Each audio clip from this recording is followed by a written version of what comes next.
बनता रहा। चुनांचे एक वाकया सुनाता हूँ, उस वाकये से दारुल के अंदाज की अजमत का अंदाजा होगा। अंग्रेजों ने चाहा था शेखुल इस्लाम मौलाना हुसैन अहमद मदनी रहमतुल्लाह अलैह के जमाने में कि मौलाना मदनी को दारुल से निकलवा दिया जाए।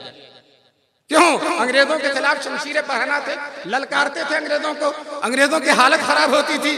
तो अंग्रेजों ने सोचा एक तो शख्सियत बड़ी अजीम और दूसरे दारुल बहुत बड़ा इदारा, तो दोनों मिलकर बहुत बड़े हो जाते हैं और हम जबरदस्त मुखालफत करते हैं। उनकी मुखालफत में दम है, पूरा हिंदुस्तान उनकी आवाज पर लब्बैक कहता है। अगर इनको दारुल से निकाल दिया जाएगा तो कम से कम दारुल का स्टेज तो इनसे छिन जाएगा।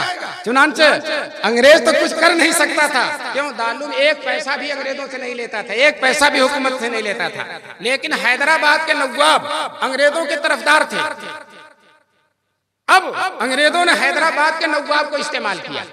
नवाब साहब से कहा आप अपना असर और रसूख इस्तेमाल करके, दारुल में आपका असर है, लोग जानते हैं आपकी अहमियत है, आप अपना असर और रसूख इस्तेमाल करके मौलाना मदनी को दारुल से निकलवा दीजिए। चुनांचे हैदराबाद के नवाब ने बड़ा लंबा खत लिखा। उस वक्त मोहतमिम थे हकीमुल इस्लाम हजरत कारी तैयब साहब रहमतुल्लाह अलैह। खत ये लिखा कि दारुल देवबंद के मोहतमिम साहब को मालूम हो कि मौलाना मदनी को मदरसे से निकाल दिया जाए। अगर उनको मदरसे से नहीं निकाला जाएगा मैं अपना चंदा बंद कर दूंगा, जो बड़ी रकम देता हूं बंद कर दूंगा। ये बूढ़े लोग, बुजुर्ग लोग मौजूद हैं जिन्होंने हकीमुल इस्लाम कारी तैयब साहब रहमतुल्लाह अलैह की तकरीर सुनी है। ऐसी तकरीर जैसे लगता था कि बहुत सादगी के साथ उलूम का दरिया बह रहा है। मेरे उस्ताद मोहतरम मौलाना उस्मान साहब ने हजरत कारी तैयब साहब की तकरीर का तारुफ एक शेर में कहा है। कहते हैं लब से दरियाए मानी की रवानी अल्लाह, लब से दरियाए मानी की रवानी अल्लाह, लफ्ज हैं सिल के गोहर तोहफे में ले जाएं अदीब, लफ्ज मोतियों की लड़ी है अदीब इनको तोहफे में ले जाएं।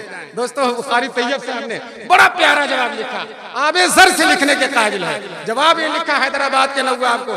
नवाब साहब को मालूम हो मौलाना मदनी का मदरसे में रहना अंग्रेजों के लिए बहुत मुफीद है।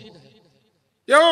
हम उनको हफ्ते में 6 दिन छुट्टी नहीं देते, बुखारी और मुस्लिम उनसे पढ़वाते हैं और एक दिन जुमा का छुट्टी का मिलता है। मुल्क में कहीं जाकर अंग्रेजों को ललकारते हैं।